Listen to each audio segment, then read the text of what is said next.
Bem-vindos e bem-vindas a mais um episódio do Hora é Essa. A convidada de hoje é Teresa Betancourt Noronha. Disse os apelidos de ordem certa, não disse? É verdade, Então, sim. Faltam uns quantos, mas sim. Ainda tens mais? Jesus, Mais na tempo. escola, nos testes, devias sofrer por não completo. Olha, diz olá às pessoas, Teresa. Olá, pessoas. Obrigada por este convite, Francisco. Nada, obrigado pelos palmiers. Olha, és a autora da Profecia dos Dois Lobos, Diz que sim. que vai sair amanhã. Nós estamos a gravar isto na véspera, portanto, quando ouvirem este podcast, seja quando for, já podem comprar o livrinho à vontade.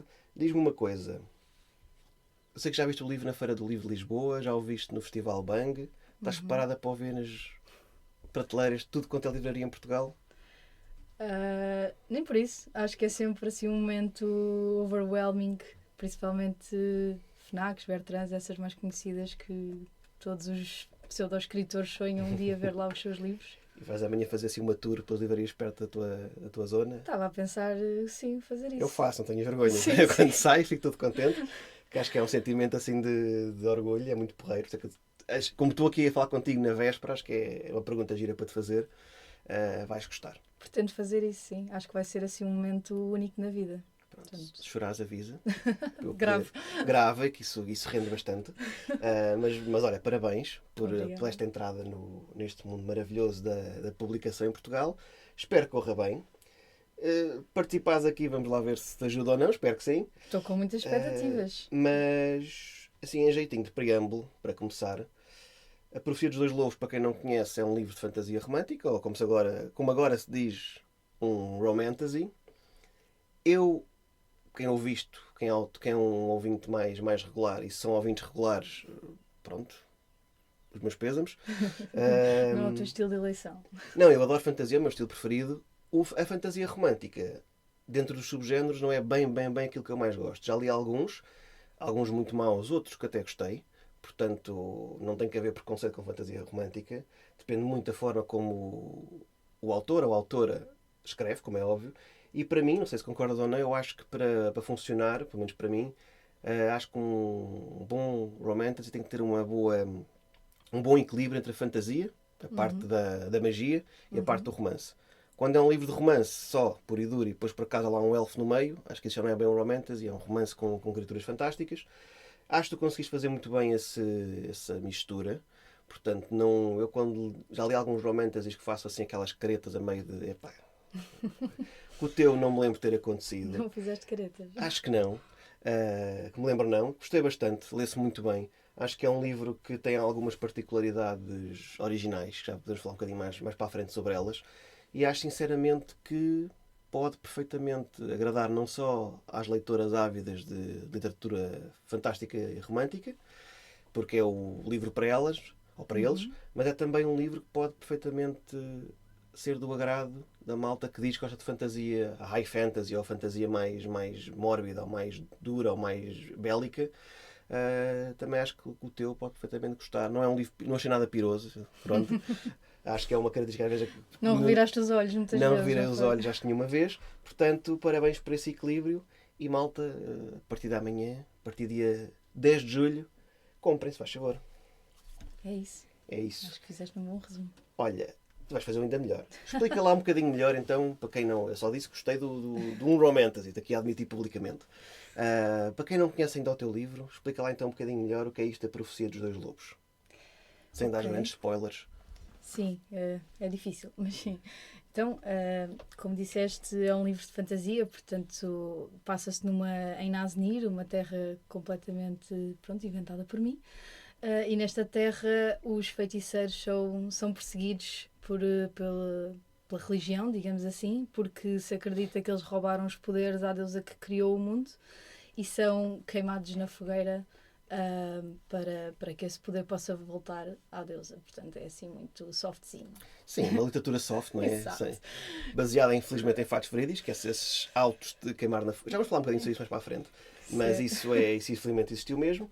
Olha... É o melhor tipo de terror. É aquele que pode ser real. Exatamente. É aquele que já existiu ou que pode voltar a existir ou que existe. É isso mesmo, que é isso. É que nos mete medo. Quando é um terror muito... isto nunca aconteceu, isto nunca pode ser real. Não mete tanto medo, concordo contigo. Olha, ali, já não sei muito bem onde, acho que até foi no teu livro, na parte dos agradecimentos, que o teu livro, a tua profecia, nasceu de uma confusão com uma das minhas obras preferidas de sempre, que é o Castelo Andante, que é uma... Estás a falar da adaptação animada do Miyazaki, não é? Sim. Não do livro. Também já li o livro, mas o que provocou a confusão foi o... Foi o filme. Só vi o filme, o livro que saiu agora a Porto voltou a reeditar, a ver se compra. Explica lá um bocadinho melhor então como é que um castelo andante se transforma numa profecia de dois lobos. Então, isto começou quando eu fui ao clube de vídeo, portanto, ainda nos tempos em que existiam clubes de vídeo. E agora andei para trás um bocado. eu moro na Ericeira, portanto, e na Ericeira havia um daqueles clubes de vídeo de 24 horas que tem aquelas maquininhas que pareciam um multibanco. Sim, para pôs lá a cassete e... Exatamente, depois saía... Acho que já eram DVDs na altura. Eu também sou velho. Já não me se eram DVDs, é muito recente. Já não me recordo, foi 2008, 2009. Tu já não havia VHS, rapariga, acho eu. Não, mas era um clube de vídeo na mesma, só que era com DVDs. Okay, com DVDs. Mas em que se alugava DVDs. Também sou do tempo dos VHS, mas este episódio em específico acho que já tínhamos evoluído um bocadinho. Portanto, eu fui a uma dessas lojas e tive curiosidade com o filme do Castelo Andante, então vi lá o trailer e li a sinopse. Pronto, e pensei, isto vai ser incrível, vou levar. Mas percebi a história toda errada. Portanto, na minha cabeça, o Owl loiro era o mestre que raptava a Sophie e o Owl moreno eu achava que era outra personagem, achava que era o aprendiz dele. Afinal, o aprendiz dele é o miudinho pequenino. Pronto, e achava que a Sophie era raptada e não que ia para lá de livre vontade. E quando acabei de ver o filme, adorei a história, obviamente, é dos meus favoritos de sempre. Mas a história que eu tinha pensado não me saiu da cabeça e fiquei a pensar, isto até podia ter algum potencial. Na altura já escrevia por hobby diariamente e então decidi pôr isso no papel e começar a partir dessa premissa.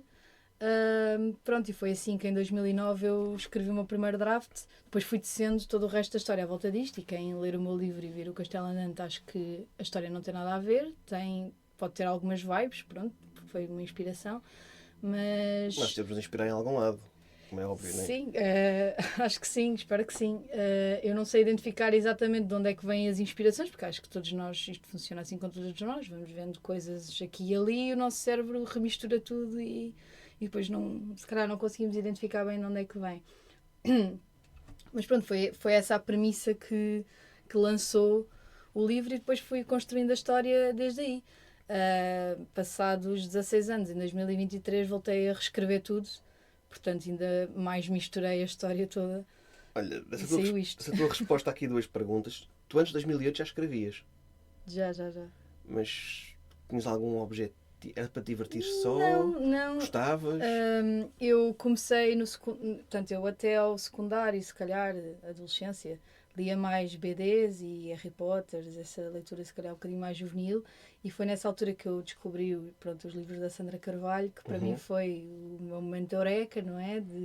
A literatura afinal pode ser uma coisa muito mais divertida. Eu, ao contrário de ti, eu adoro romantasy, portanto, para mim, histórias de fantasia com romance assim forte e emocional, para mim é tudo. E de repente descobri uma história dessas e pensei, oh meu Deus, o que é isto? Adoro isto. Uma história pequenina com 7 ou 8 livros, não é? Exato. Pronto, e desde aí começou o meu vício e passei depois para a Juliette Marlier e nunca mais parei. Na altura estava mais na moda essa moda, não sei se moda é o termo correto, mas essa literatura mais celta, se calhar. Pelo menos que eu conhecesse, era a única coisa de romantasy que havia, pelo menos traduzida em português, porque eu sempre tentei ler em português. Olha, assim de repente não me lembro muito mais, realmente. Nessa altura já era, quando a Sandra apareceu, já estava com mais atenção ao mercado. E mesmo na saída, assim, na presença, acho que não era Sandra Carvalho. Se calhar pode haver ouvintes que venham já agora a seguir comentar. Já havia muita fantasia, mas faltava sempre esta parte do romance. Fantasia romântica ou com esta componente tão acentuada. Efetivamente não me lembro, se houver algum ouvinte que nos queira elucidar a força. Portanto, já escreves há muito tempo e começaste a escrever o primeiro draft em 2009. E aí eu comecei a escrever coisas assim meio perdidas. Tive a minha fase dos vampiros e dos lobisomens, depois veio o Twilight e desisti, depois mas desististe porquê? Escrevi piratas. Mas desististe do Twilight porque não gostaste? Não, eu adorei o Twilight. Adoraste desisti da minha história. Pensaste, o Twilight é tão bom que eu não consigo melhor que isto, vou desistir.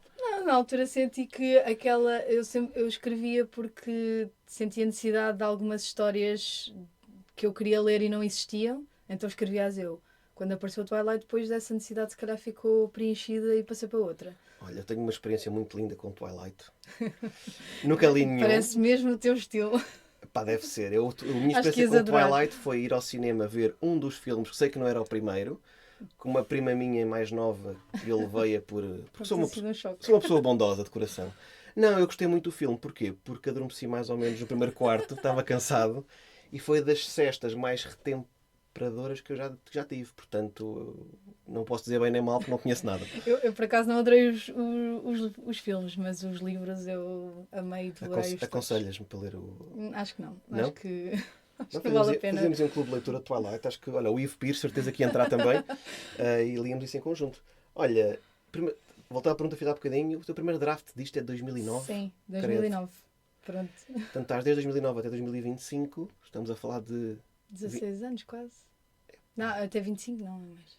Pois, estamos a falar de muito tempo. São Jesus. Não, são 16 anos. Sim. Mas suponho eu que houve aí pausa, houve aí anos nem sequer pegaste no livro. Começaste a Não, escrever já... é que eu fui continuando. Ou seja, eu escrevi o primeiro draft disto em 2009. Aliás, terminei em 2009, que a data que eu tenho, o último save no meu primeiro draft é de 2009. Jesus. E depois fui avançando para os outros, fui continuando a escrever. Tenho escrito até ao quinto. Era o que eu te ia perguntar a seguir, ok. Pronto, foram 16 anos, mas não foi 16 anos no último Só com livro. este, Até porque não sim. quero levantar assim tantas expectativas. Foi numa série inteira, a par e passo com todo o resto da vida, como todos nós fazemos. Portanto, continuar a faculdade, trabalhar, etc. Sempre com este hobby. E estava no fim do quinto quando decidi voltar ao primeiro e reescrever. Como deve ser. Como deve ser no sentido de agora é mais a sério, já estou um bocadinho, Sim, um bocadinho mais as quando eu coisas. decidi que ia reescrever, pensei, vou fazer isto mesmo a sério, e na altura tirei uma licença sem vencimento de 6 meses do meu trabalho, porque queria mesmo testar full-time job, ou seja, queria testar a teoria de se nós com o cérebro descansado e totalmente imersos nesta tarefa, se o que sai é melhor ou pior do que o que sai nos intervalos da vida. Então diz-me, e qual é a tua conclusão já agora? Porque isso, quem me dera, tirar aí uns 6 meses sem... Concluí que é totalmente verdade. É Claro, totalmente verdade pois. e acho que gostei demasiado da experiência. Portanto, sim, reescrevi mesmo a sério, repensei toda a história, reformulei toda a história, tanto que o meu primeiro draft de 200 páginas virou 2 livros de 500 quase. Portanto... E transformou-se em 1000 páginas, milagre de Deus Nosso Senhor. Não, porque trabalhei muito mais na história e na justificação das coisas e no mundo, porque na altura eu escrevia para mim, portanto escrevia muita coisa de isto vai ser assim porque eu quero, porque eu posso. Pronto, e agora já não podia ser assim. Mas disseste uma coisa que acho que já falámos aqui no outro episódio, já não lembro em qual, porque pronto, eu esqueço das coisas, mas que é, nós em Portugal não temos essa possibilidade de viver disto, ou de dedicar-nos mais a isto. Eu tenho essa experiência, que eu, sendo professor em agosto, não dou aulas, estou livre. É o teu momento criativo. Também devia descansar e fazer outras coisas, e tento fazer isso, mas a verdade é que não se compara com o que eu escrevo em agosto, em que estou totalmente livre, com o que escrevo no resto do ano, em que... Agora imagina Enfim. 6 meses. Não, 6 meses era um sonho, pá, quem me dera. Mas não dá. Mas é pena realmente, porque eu acho que os autores portugueses, a qualidade não tem nada a ver com a nacionalidade, como é óbvio, tem a ver com trabalho, com dedicação, com resiliência. Nós não somos melhores ou piores que os outros, mas acho que temos menos condições, acho que isso sim. A maior parte dos autores portugueses, para lançar um livro, aquilo tem que lhe sair do pelo, faça a expressão, e é trabalhar fins de semana, férias. É mesmo por amor à camisola. À noite, no meu caso, o Sorui estava aqui a dizer que o último dele ele teve que eu acabar nas férias, e fazia praticamente não teve férias para poder escrever o livro. E acho que é importante os leitores terem um bocadinho essa noção. E vai-te acontecer agora uma coisa, vais lançar o teu primeiro, que é uma coisa que é muito boa e muito chata ao mesmo tempo. Agora vem a pressão para o segundo. Para além disso, que é uma pressão boa, mas é pressão, é alguém chegar, lança o livro amanhã, tu vais ter no dia seguinte alguém dizer-te já li, gostei muito, quando é o próximo. Pois. E tu tive 16 anos a escrever isto, tu leste num dia ou dois, tens vontade de mandar as pessoas para aquele sítio que acaba em alho, mas é bom, Mas, quer dizer, por um lado, é bom porque quer dizer que sinal gostaram, não é? Gostaram da história. Mas acho que é importante haver esta noção que para lançar algo mínimo com qualidade, como é óbvio, e nós temos de ser exigentes, e tu és uma pessoa que é exigente, não vais lançar uma coisa qualquer, nem vais lançar um segundo que não estejas confortável, Claro. do que eu conheço de ti. Pá, e leva o seu tempo. Infelizmente. Infelizmente não, tem que ser mesmo assim. Olha, há bocado falaste em 5 livros. Sim. Este teu universo é suposto ser mais ou menos que tamanho? Na verdade são 6, porque vai ter que ser dividido ao meio. Jesus. Mas este universo, ou seja, eu estou a pensar fazer uma trilogia. Ok. Portanto, há de ser o segundo e depois um terceiro livro, em que a história das personagens principais fica mais ou menos resolvida nestes 2 primeiros, e depois no terceiro vamos acompanhar outra personagem em que estas personagens principais ainda aparecem, mas já não são as principais. E aí, com esta primeira trilogia, a história fica resolvida, digamos assim. Depois, tenho planeado um salto temporal de várias gerações e uma segunda trilogia em que se passa em Naznir, daí as Crónicas de Naznir, passa-se no mesmo mundo, Mas com os descendentes, em que as problemáticas são diferentes, o mundo alterou-se, o equilíbrio do poder também se alterou, a problemática é diferente, as personagens são diferentes, e começa toda uma nova aventura, toda uma nova problemática, só que passa-se no mesmo mundo, no mesmo universo. Por isso eu gosto de dizer que são 3 mais 3, até para as pessoas não se assustarem com os 6. Podem ficar a meia que a história ficou resolvida e, no limite, podem ler os últimos 3 sem ter que ler os primeiros, porque o enquadramento não será assim tanto, porque os assuntos ficaram fechados. Olha, gosto dessa perspectiva. A Sandra Carvalho, se não fez algo igual, fez parecido também, não é? De pegarem personagens e depois fazerem por gerações. Olha, espero sinceramente que esses 3 mais 3, não vamos dizer 6, que é um número muito feio, esses 3 mais 3 sejam lançados, e para isso acontecer, este primeiro tem que correr bem, tem que vender. Há 2 tipos de correr bem, atenção, pois podemos falar também sobre isso. Há o correr bem no sentido em que quem leu gostou e tens boas reviews e uma base de fãs e de leitores, já é bom. E depois tens o correr bem das vendas, que é um correr bem às vezes diferente desse. Pode ser, há livros que não vendem tanto, mas tiveram uma boa aceitação. E às vezes pode ser suficiente para a editora apostar nos próximos. Olha, tens ali já um nicho, um grupo de leitores que vai comprar o teu segundo. Se calhar, às vezes o correr bem não é necessariamente vender muito. É o ideal, obviamente, mas malta que ler Profecia dos Dois Lobos já viram que são 3 mais 3. Portanto, se quiserem ver cá fora os 3 mais 3, comprem o primeiro, ofereçam. Digam bem dele também, dá sempre jeito. Que é para ver que... Eu gosto muito de séries de fantasia compridas, porque eu acho que uma história, para ser bem desenvolvida, precisa de tempo. Eu adoro um standalone de 200 páginas. Pode ser um bom livro, mas se tem 200 ou 300 de standalone, falta ali qualquer coisa. Eu gosto de séries mais compridas. E eu fico sempre impressionada com os standalones, que eu penso, o autor teve tanto tempo a criar o mundo, ou pelo menos eu demorei, portanto acredito que seja uma coisa trabalhosa, e depois desenvolve ali uma história e acabou despede-se do mundo. Quase me cai uma lágrima. Eu tive essa experiência com o meu mãe de ficção científica, que é de 200 e poucas páginas, é o mundo todo que eu criei. Podia ter feito facilmente um livro com 600 ou 800 ou 900 páginas só com aquela história. Lá está, havia leitores que iam adorar porque tinha muito mais pormenor, outros que iam dizer, ele enrola muito e não sei o quê. Portanto, aquele equilíbrio nunca é muito difícil de encontrar. Mas eu gosto de séries de fantasia que sejam compridas. Este tem roda o tempo, são 16, fantástico. E outra coisa que eu adoro nestas séries compridas, e acho que aqui foi uma vantagem de já ter escrito para a frente, são os chamados os easter eggs. Exatamente, que eu adoro pôr, e este meu primeiro livro está cheio deles, de coisas que eu sei que só vão acontecer no 4º, 5º.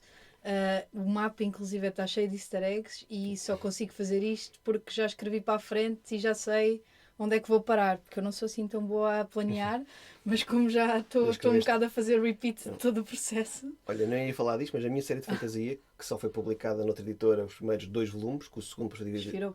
Sim, o segundo foi dividido em 2. São também 6 livros. 3, não são 3 mais 3, porque não há gerações, é sempre a mesma história. O único salto temporal é de poucos anos. Está tudo escrito já. E eu também gosto muito de fazer isso, que é como já tenho tudo escrito, quando revi outra vez do início, já meti esse monte de informação. Okay, este pequeníssimo pormenor, aqui parece que não serve para nada, mas no livro 5 eu quero que, vai ser muito importante. Nos meus sonhos mais ousados, os leitores que leiam tudo e que um dia façam uma releitura, percebam, vão chegar ao primeiro e isto já estava aqui, oh meu Deus, que incrível. É exatamente isso que isso que eu quero que pensem. Não, e exige planeamento. Inclusive é no mapa. Eu quero que quando cheguem, por exemplo, ao 4º livro, mas o mapa já tinha aqui a pista. Quando chegarem ao primeiro livro do segundo da segunda trilogia, voltem ao mapa que vão lá encontrar coisas.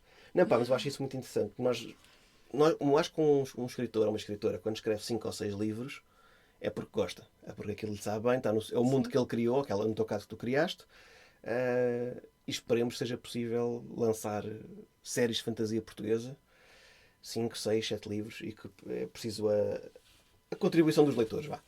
Olha, eu gostava que tu nos falasses um bocadinho do sistema de magia destas crónicas de Nasnir. Uhum. Acho que tem aqui umas questões que são originais e são diferentes.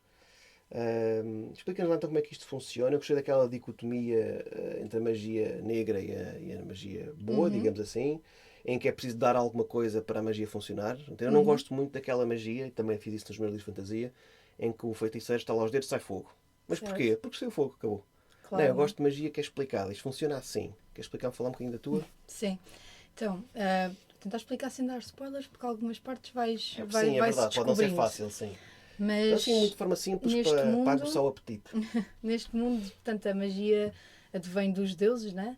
Portanto, a deusa que criou o mundo, de alguma forma, partilhou os seus poderes com a humanidade. Eu queria criar esta origem de onde é que isto veio, ou seja, simplesmente não apareceu. Pronto, temos os deuses que foram quem forneceu Ok. esses poderes e até poderes, se calhar, mais específicos.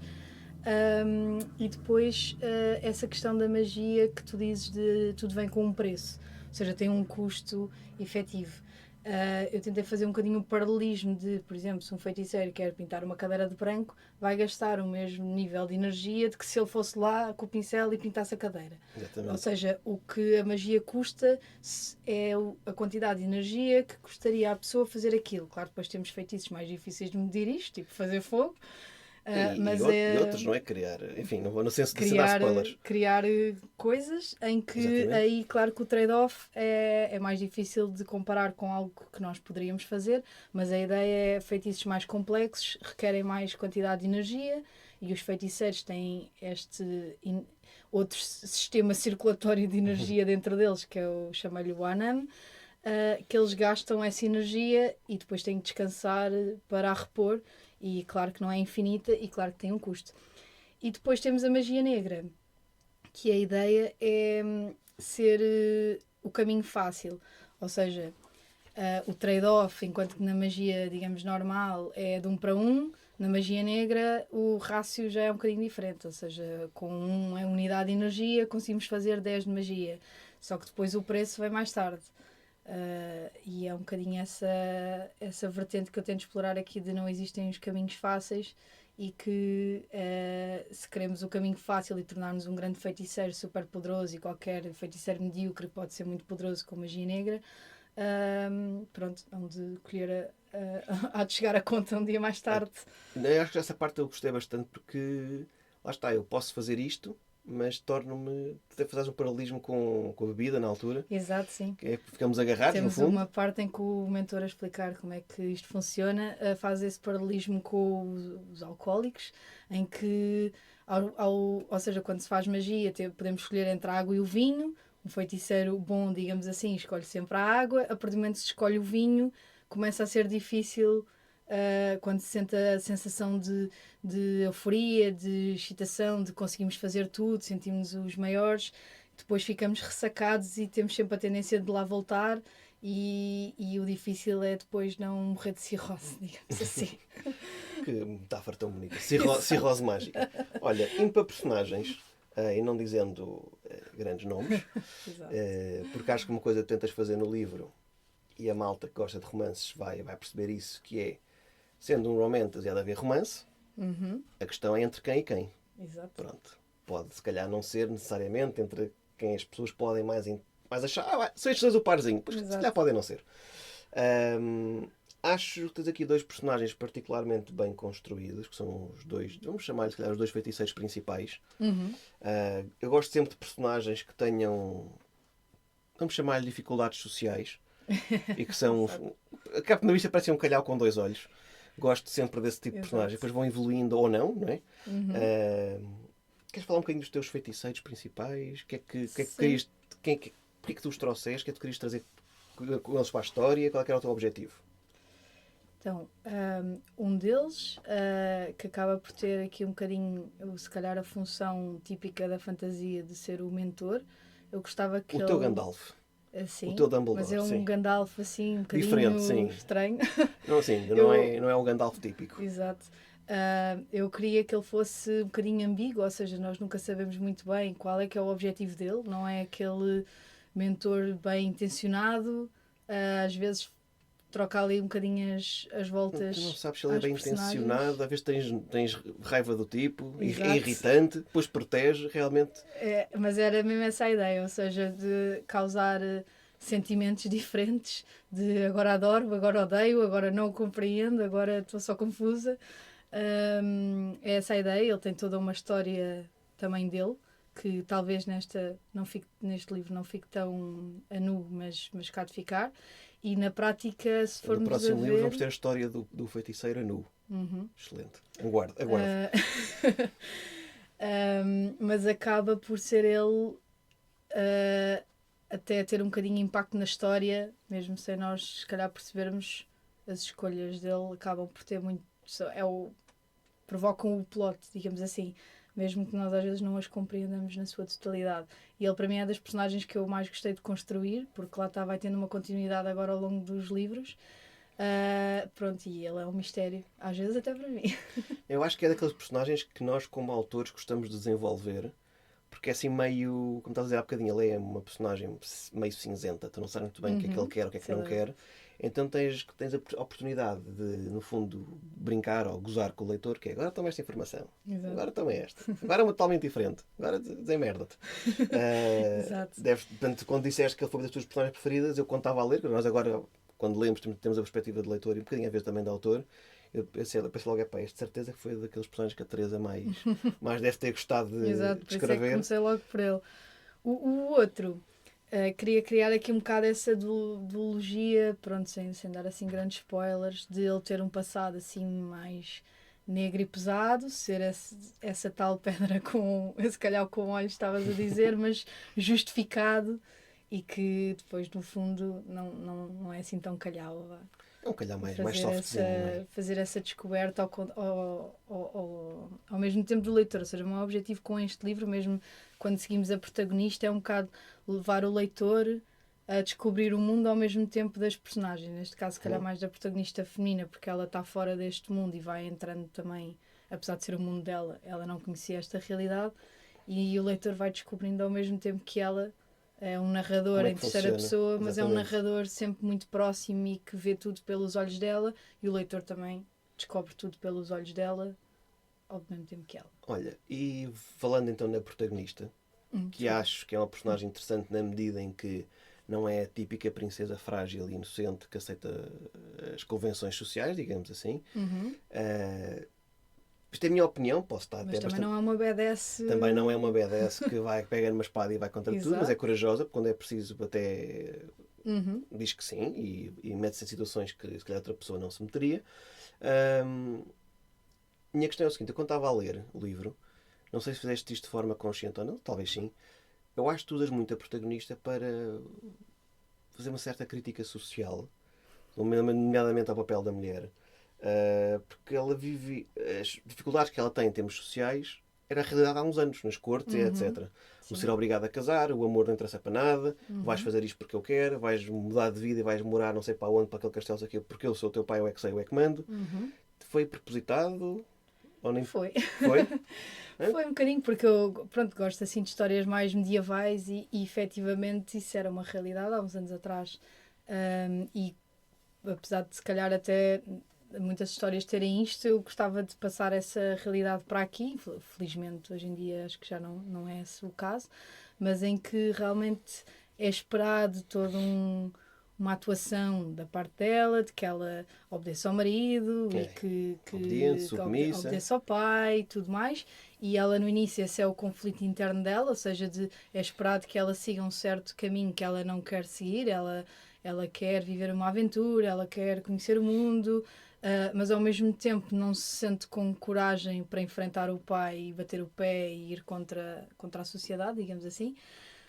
Depois, muito também pelos traumas da vivência da mãe, ela acaba por se sentir encurralada e é obrigada a ter essa reação a bem ou a mal, ou seja, não se calhar de forma tão consciente, porque ela aí não acha que tenha coragem, mas um bocado movida pelo pânico acaba por tomar essa decisão, e a partir daí ela, com tudo o que vai acontecendo a seguir, vai tendo um bocadinho esta realização de não, eu quero fazer as minhas escolhas e eu vou fazê-las, e se calhar não sou assim tão pouco corajosa, e vai encontrando a coragem dentro de si e a vontade também de fazer algo para ajudar os outros, porque ela vivia muito na vidinha dela e no mundinho dela. Uma bolha, não é? Exatamente, uma bolha protegida, numa redoma, e depois acaba por sair dessa redoma e lançar-se para o mundo. E foi esse crescimento que eu também quis passar na história. Portanto, ela vai tendo essa evolução e acho que é bastante visível, tanto que ela própria faz esse balanço de eu há uns meses atrás não seria capaz de fazer isto, tipo, o que é que me deu para estar aqui a fazer isto?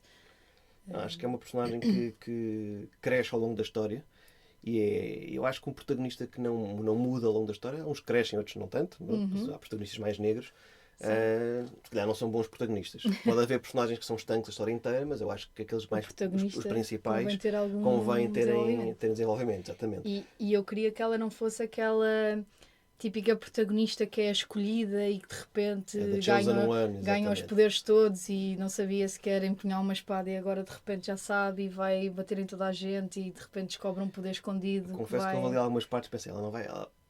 não é, pronto, ok. Felizmente. Não, eu quero mesmo que ela viva as dificuldades e olha, a vida é mesmo tramada. Essa questão do escolhido ou da escolhida, não é? Que o Harry Potter tem, não é? E o Senhor dos Anéis também, é muito clássico. Se for bem feito e bem escrito... Por ser mais para o lado dele. Se for bem feito e bem escrito, pode funcionar bem, mas confesso que já estou um bocadinho cansado de protagonistas que são... És o escolhido, de não sei quanto tempo, parabéns. Felizmente o teu não fazes isso, mas fazes uma coisa também que eu gostei bastante, que já falaste há bocadinho assim, eu não sei, há bocadinho muito de leve, eu queria falar um bocadinho mais, que é os teus autos de purificação, não é? Sim. Portanto, os feiticeiros eram mortos porque eram diferentes. Exatamente. E o ser humano é conhecido por tudo o que não conhece e que não compreende, tem tendência a temer, a renegar e a querer eliminar. E faz parte da nossa condição humana, exatamente. Eu acho que a fantasia também deve, ou pode ter esta vertente também de crítica social. Portanto, o teu mundo é um mundo que tu criaste e inventaste, mas tem aqui coisas que tu criticas e que podem ser espelhadas na nossa sociedade atual. Eu já estudei um bocadinho as bruxas na fogueira por conta dos livros históricos que escrevi. A forma como tu os descreves aqui não é assim tão diferente. Portanto, isto é real. Aconteceu no nosso planeta, nosso país, nossa sociedade há uns anos. E não foi assim há tantos quanto isso. Hoje em dia não se queimam pessoas na fogueira, mas vemos um bocadinho de pessoas que pensam diferente, ou que falam diferente, ou que não dizem aquilo que nós queremos que elas digam. Vão para fogueiras metafóricas. A internet é ótima para queimar pessoas. Dói menos do que uma fogueira real, é verdade. Mas não deixa de ser menos ignóbil por causa disso.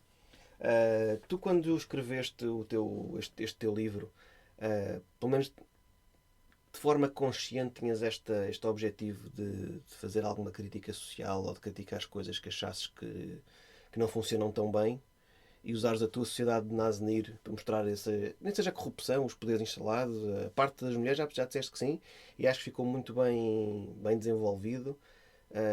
A submissão que a mulher nesta sociedade ainda tinha e que hoje ainda tem, não é? Em termos políticos ou desta parte da diferença, também tinhas essa vontade? Eu aqui inspirei-me mais, se calhar, na questão mais medieval, um bocadinho da questão da caça às bruxas. Depois, claro que à medida que fui desenvolvendo a história, fui também me apercebendo dessa metáfora e fui puxando um bocadinho por ela.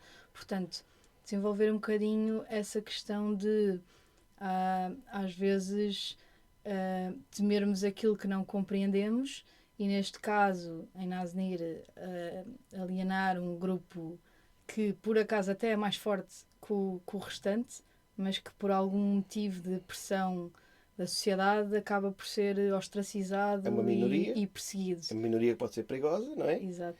E até é perseguido. E que até é perseguido. Exato, não é? Não é só. Enfim.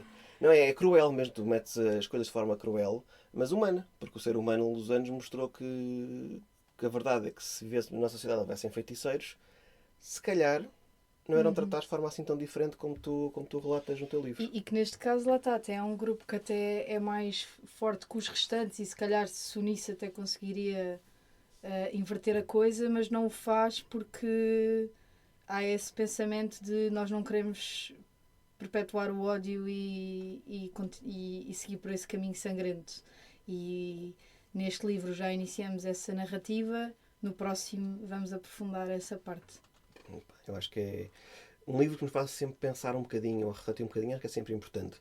Tu falas aqui de genocídio, no fundo, genocídio de uma comunidade, de uma raça, que continua a existir hoje, infelizmente. E que exploramos essa parte da própria protagonista, de que ela, apesar de viver nesse mundo, apesar de saber o que acontece, ela não questiona. Exatamente. Até se deparar com essa realidade e que a faz pensar de como é que é possível, isto sempre aconteceu, como é o normal, eu nunca achei isto estranho e de repente sou confrontada com pessoas que sofreram isso e como é que é possível eu não reparar, e se calhar como eu nunca questionei, se calhar muitas pessoas também não questionaram e até que ponto isso é correto. Olha, levantar um bocadinho esse véu também. ainda bem que falaste disso, não tinha aqui, mas acho que essa parte foi das que eu acho que mais gostei, porque lá está, como disseste bem, a protagonista estava no outro lado da barricada, digamos assim, nunca questionou nada daquilo. É normal, matar bruxos nas fogueiras é normal, é um churrasco, tudo tranquilo. Depois conhece dois, deixa de achar que é normal, e depois vemos uma conversa com outra pessoa do mundo dela, digamos assim, em que diz que vai haver uma auto-purificação. Vais ver, claro que vou, se não quer ser castigada pela Deus, eu não sei o quê, como fosse um grande evento. Exato. E ela fica meio enojada. Exato. Portanto, e mudou muito em pouco tempo, porque às vezes é um bocadinho isso, né? Nós às vezes não nos pusemos foi nunca no lugar do outro. E que em troca da salvação, da nossa própria salvação, estamos dispostos a fazer tudo, mesmo que isso seja prejudicar os outros. É como disseste, nem ela nem sequer, os que estão do outro lado, os que não são feitas, nem sequer se questionam se isto é justo, sempre foi assim, se é isto o que faz sentido. É o que é esperado de nós, é o que nós fazemos e não questionamos, pronto, e um bocadinho a importância de às vezes fazermos esse exercício. Uma reflexão crítica. Sociedades que não pensam e que não criticam é sempre mais complicado. Olha, voltando um bocadinho ao início, há assim uma recente popularização da fantasia romântica. Acho que tínhamos falado um bocadinho também disto no episódio do Nuno e do Ivo. Mas é um género que ainda não há muitas escritoras portuguesas a escrever. Falámos há bocadinho da Sandra Carvalho, deve ficar gaga a falar da Sandra. Falámos há bocadinho da Sandra Carvalho, que é uma pessoa que eu gosto muito, que é se calhar a rainha do romantasy português. Exato. E há muita gente da nossa geração, da tua idade, da idade aqui da Isabel, da Nancy, que cresceram a ler os livros da Sandra. Por isso é que a Sandra, sempre que há uma feira do livro, tem lá uma fila gigantesca de fãs. Exato. Que vão vê-la e agradecer-lhe, e ela marcou uma geração sem dúvida. Estás preparada para daqui a 10 anos teres uma fila de jovens e de jovens leitoras que vão ficar maravilhadas com as tuas crónicas de Nazenir? Eu adorava, mas não. Talvez nos meus sonhos mais ousados isso aconteça. Mas pode acontecer. Porquê que não há de acontecer? Pode, eu espero que sim. Os livros são bons, quer os teus, quer os da Sandra. É uma questão de agora das pessoas lerem, e acho que não há muita fantasia romantasy. Temos muita fantasia portuguesa, ou alguma, mas romantasy acho que não. Assim, de repente lembro-me de ti, da Sandra. Começa a haver agora algumas... Mais a Lucy também um bocadinho. Sim. Mas não há assim muitas autoras ainda, e é bom que apareçam. Acho que tens... Vera Barbosa, ou seja, começa a haver algumas que estão agora a pôr a cabecinha de fora, digamos assim. São as que a Sandra influenciou, ou que os escritores dessa geração da Sandra influenciaram, que estão agora, se calhar, a começar a aparecer. A chegar à idade de se lançarem. Olha, falaste agora aqui de algumas autoras, ainda se és falar de mais força, isto é para divulgar autores portugueses, mas no teu livro, agora para terminar, eu achei aqui uma coisa muito interessante. Eu sou daqueles idiotas que lê os agradecimentos. Eu também. E tu tinhas lá, para além de pessoas de família e editores, e etc., faz sentido, como é óbvio, achei uma coisa interessante. Tu agradeces a muita gente, quer da comunidade literária do Bookstagram ou do BookTok, mas também agradeces a outras autoras que dizes que te ajudaram. MG Ferry, claro. Por exemplo, sim. Sim, eu acho muito interessante, se calhar noutros países, não sei se isso acontece ou não, que é aparecer uma pessoa novata a dizer: olha, malta, estou a escrever um livro, nunca publiquei nada, ajuda-me. E tiveste ajuda, eu não é? agora tive muita sorte porque eu quando em 2023 decidi que ia reescrever o meu livro e ia tentar publicá-lo, comecei naturalmente a procurar um bocadinho mais como é que isto se fazia, o que existia, etc. É porque não há um E curso de introdução à exato, publicação em Portugal, não é? Portanto, temos exato. de ser nós feitos ursos ali Não há às de todo. apalpadelas, salvo seja. Então fui procurar um bocadinho e deparei-me com uma coisa muito engraçada que era o Bookstagram e o BookTok. Eu, na altura não fazia a mínima ideia que existia. Ok. E percebi, e pronto, a partir do momento que descobri o primeiro, o meu Instagram começou a ficar inundado de coisas, de livros e de contas de livros. Viva o algoritmo, sim. Exato, nesse aspecto ajudou bastante. E comecei a perceber um bocadinho pessoas que tinham contas ativas e que falavam sobre isso, nomeadamente a Nancy, foi das primeiras que eu até conheci e até falei com ela. Por acaso acho que a Nancy foi mesmo das primeiras, porque ela até tinha um serviço de mentoria e eu pensei, pronto, é isto que eu preciso. E na altura foi isso que comecei a falar com ela.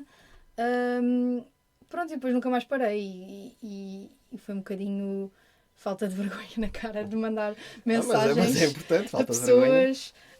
Pronto, e as pessoas que eu agradeço no Bookstagram, tanto os colegas autores, foram colegas autores que eu literalmente mandei mensagem a seco. Mandei, por exemplo, à Maria Francisca Gama. Ela foi super simpática e ligou-me e tivemos a falar um bocadinho e ela desmistificou logo uma data de coisas que eu até fiquei super surpreendida de ok, agradeço a honestidade, ou seja, nunca coisas que eu não fazia ideia.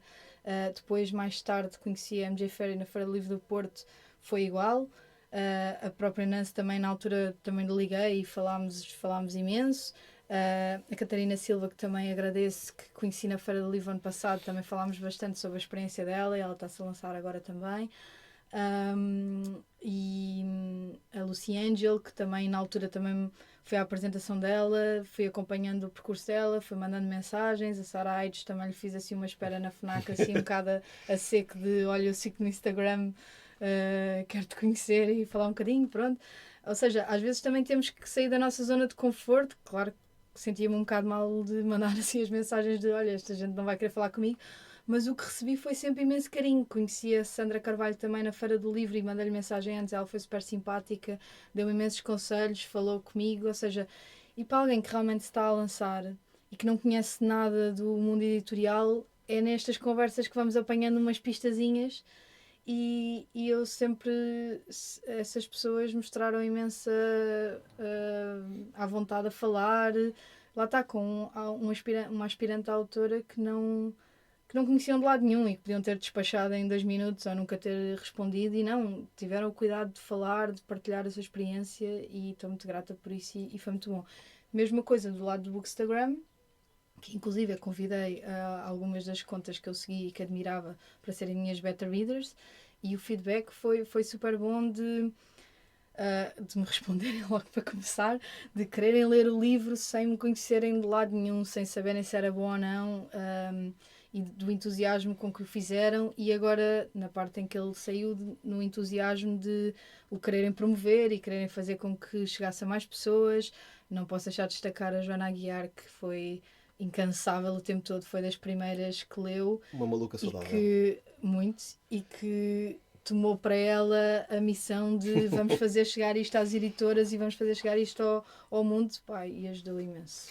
A Joana, ano passado, na Feira do Porto, andou literalmente a perseguir um velhote para ele comprar o livro da Nancy. Consigo imaginar. Portanto, é uma excelente promotora literária. Agarra-te a ela que acho que ela devia lançar um negócio. Um negócio de perseguição de pessoas nas feiras. Os autores não têm dinheiro para lhe pagar, mas... Ela faz com gosto. É verdade. Muito. Olha, mas eu achei muito interessante isso porque...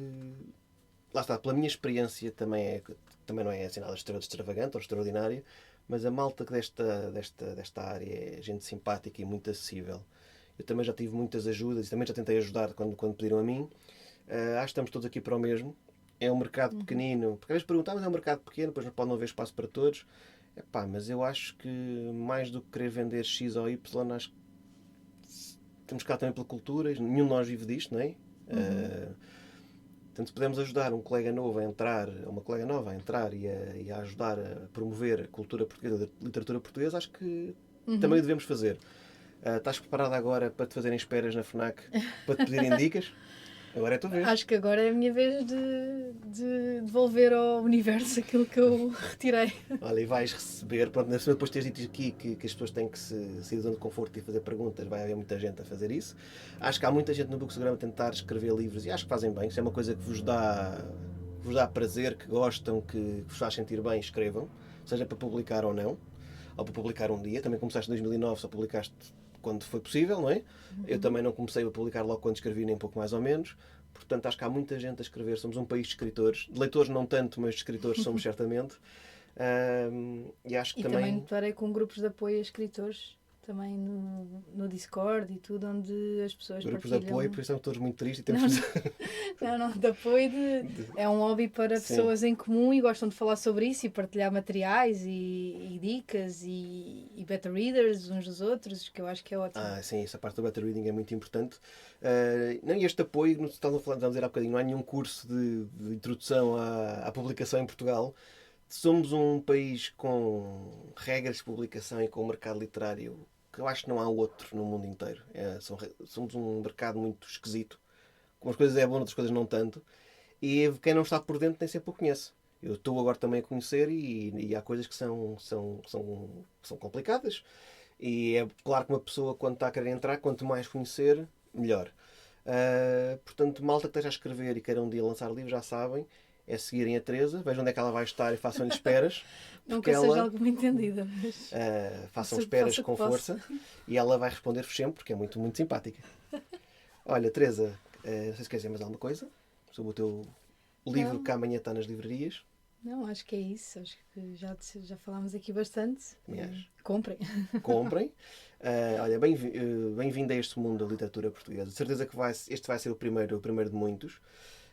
Título pessoal, dou-te umas boas-vindas particularmente calorosas porque és de fantasia. Obrigada. Quero mesmo muito que mas é de romances. Mas eu gostei. Eu não tenho nada contra o romance. Aliás, eu não tenho nada contra género nenhum. Os livros têm que ser bons. Acho que há livros bons e maus de todos os géneros. Claro, depois temos as nossas preferências. Agora, se houver gente que, normalmente, o romance está na moda, comece pelo teu e depois leia outros de fantasia, tu já ajudaste a literatura portuguesa de fantástico a crescer. E, portanto, espero muito que as pessoas leiam o teu livro. Acho que já agora, não dissemos há bocadinho, é um livro que eu recomendaria a alunos meus do 8º, 9º ano sem problema. Mas também pode ser lido por adultos. Não é juvenil, nem pouco mais ou menos.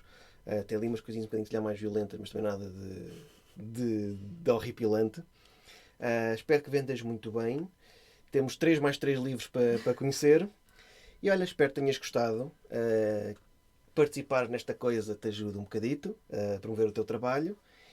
E pronto, olha, muito obrigado por teres vindo. Obrigada eu pelo convite. Diz adeus às pessoas. Adeus, pessoas. Espero que tenham gostado. Ouçam o podcast. E comprem autores portugueses. Acho que é a principal mensagem. Muito obrigado, pessoal. Fiquem bem. E olhem, sejam felizes. Beijinhos e abraços. Adeus.